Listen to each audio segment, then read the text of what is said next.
Hi, Irene. Well, I guess I missed it. I was about to read that comment, but it's gone again. Hi, Paul. God bless you too, brother. Thank you.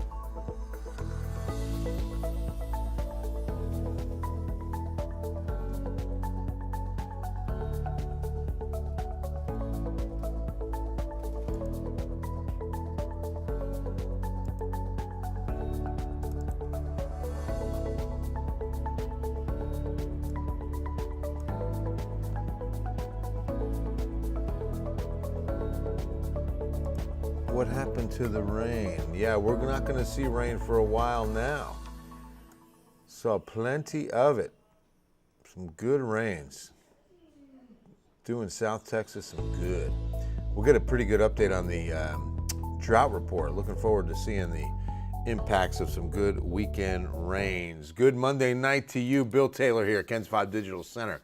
Yeah, so now we're shutting down. Whole new weather pattern as we get into these final days of July. It's summer coming back, essentially, where, you know, it should have been for a good part of our 7th month of the year, but we really kind of robbed summer of its temperatures, and we'll take it, right?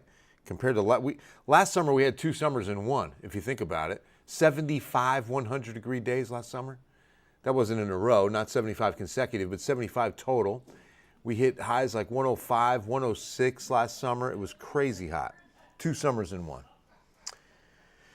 Yeah, not anytime soon. Nothing for Kerrville, nothing for no one. Watering the lawn currently since it's my watering day. Oh, wow. Yeah, because it's going to be dry for a while now. And here's the highs today. Back to it. You know, we should be hitting 96.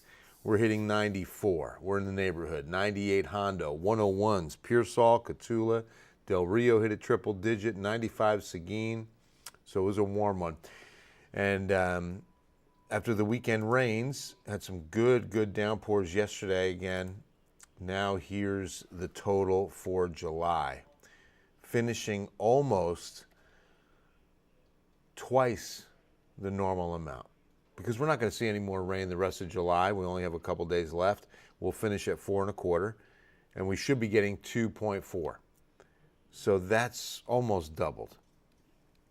That's not bad at all. Now for the year, we're at 19.5 inches, and that's 1 inch above normal for this time of year. So you can see the normal year, 32, 38, and right now we're coming up on 20 for the year.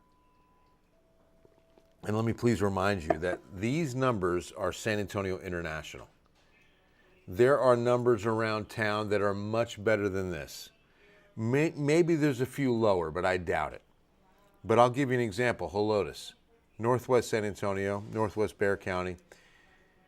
The deluge of last Sunday, Monday, in Helotes, my house, I had 6 inches of rain.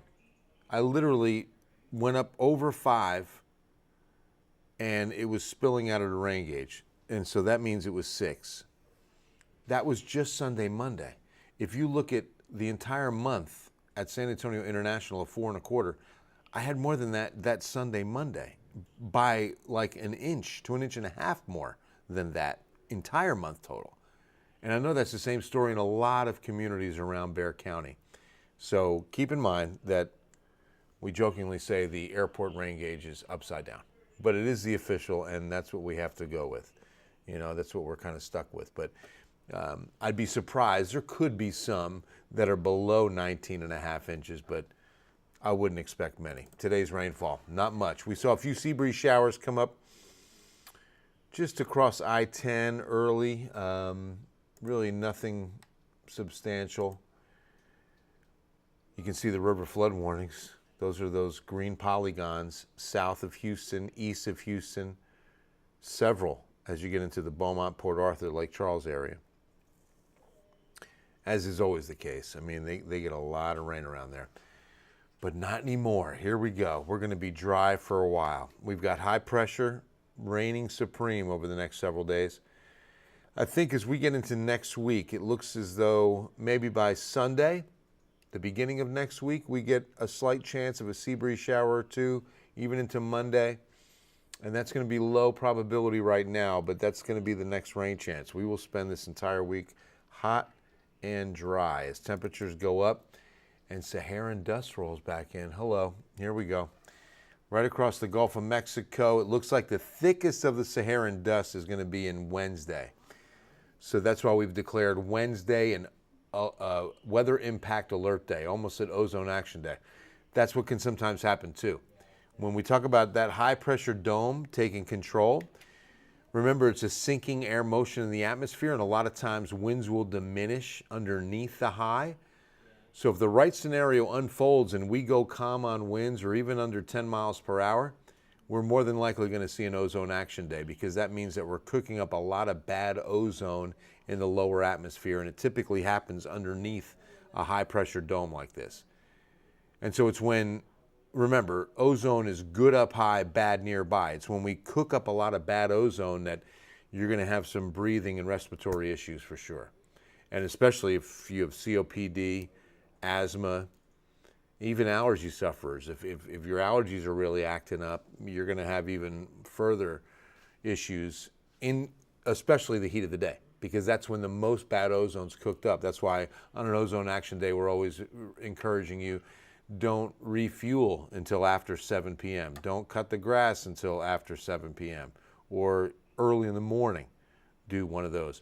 You don't want to be putting all those fumes in the atmosphere in the heat of the day, because when you do that, that's the best time that it cooks up the bad ozone.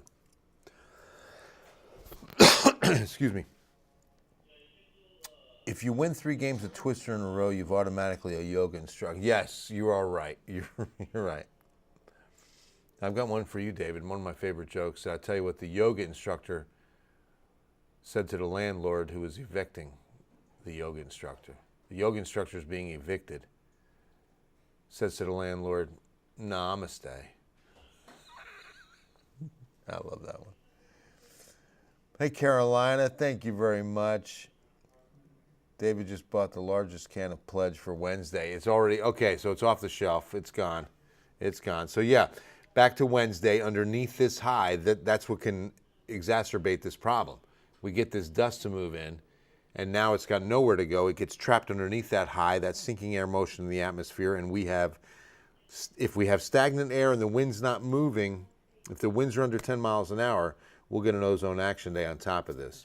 So, all that to say, the dust increase alone is going to compromise air quality.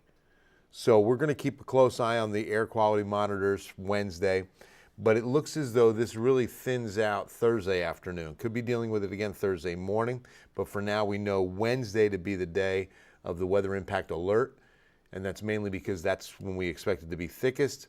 So say between 10 and 6, Sahara dust. And what you'll need to do is just limit your time outdoors if you suffer with asthma, COPD.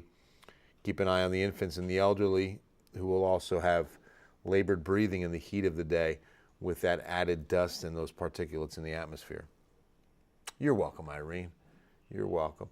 All right, so through the tropics, and what you're looking at is our next possible tropical storm. It would be Debbie if it forms, and it's got a 50-50 chance now.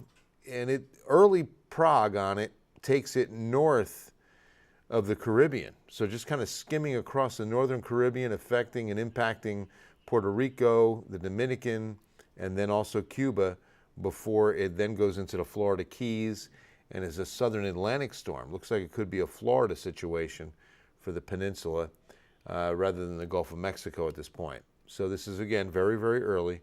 But right now, a 50% chance that in the next 5 to 7 days we have Debbie off of what you're seeing. So you can't see much. Obviously, it hasn't really gotten its act together yet. But the tropics have been awfully quiet. And keep in mind that the height of the season is mid-August to mid-September. So we typically start seeing activity pick up. We are, expecting a pretty active season, being that we're going from El Nino into a La Nina. You have that what's called neutrality, La Nada. I love that one, La Nada. And then we go into a La Nina.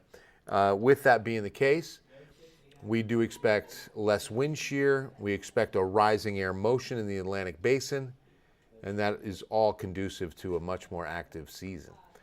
That being said, the forecast called for the most amount of storms in a long time. Can't get it off the top of my head, but 20 plus named, 15.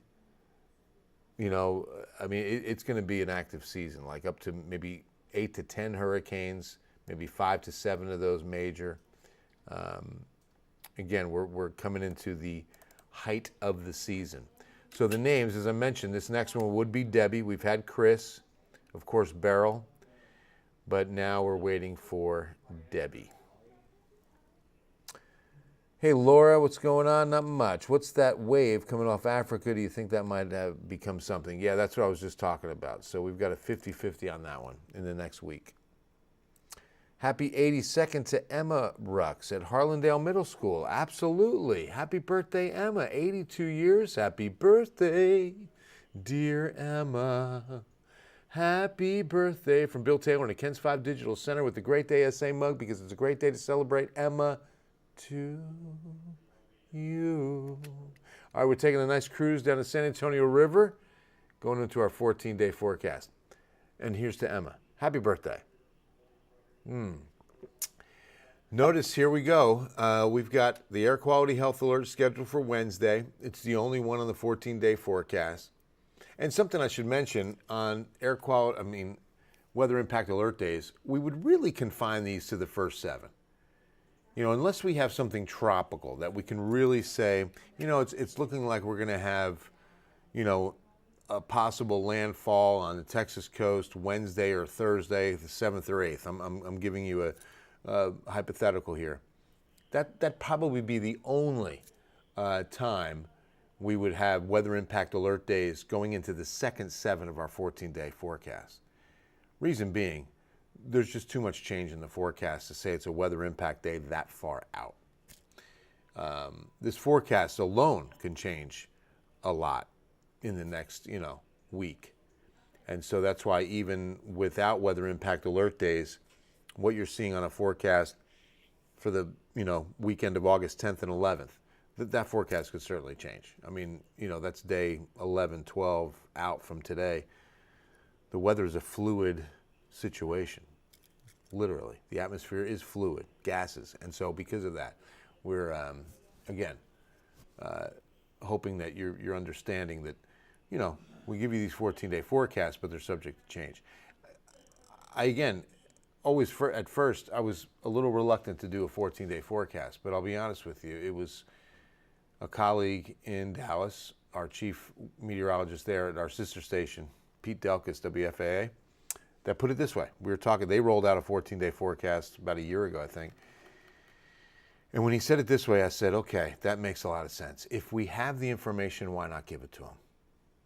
That's a really good way to put it. We do have this idea of what it could be like day 12, 13, day 14. Why not share with you at least what we think could happen? Because this is model data. This is going that far out, and models go even farther out. I don't think we're going to do a 21-day forecast, but, they do go far enough out that we can at least give you an idea of what it looks like right now, subject to change. Jacob doing it again, working hard in the kitchen, cornbread, catfish, shrimp, mac and cheese. You are the man. That's good cooking, Jacob. Hey, Sada, how are you? Right, Rebecca? Doesn't that sound delicious? Hey, Danny, what's going on, buddy? Saw your brother yesterday. It was good to see him. But I didn't see you. All right. So, there's our 14-day forecast. Danny, hope you're doing well. Hope everyone's having a blessed Monday night. We're going to wrap things up. Love you too, Gabriella. Thank you. And here you are, your next 14 days. Again, weather impact alert on Wednesday with the haze from the Saharan dust. So be on the lookout for some poor air quality, especially Wednesday afternoon. I love you guys. God bless you, and we'll see you on Ken's 5 News at 10.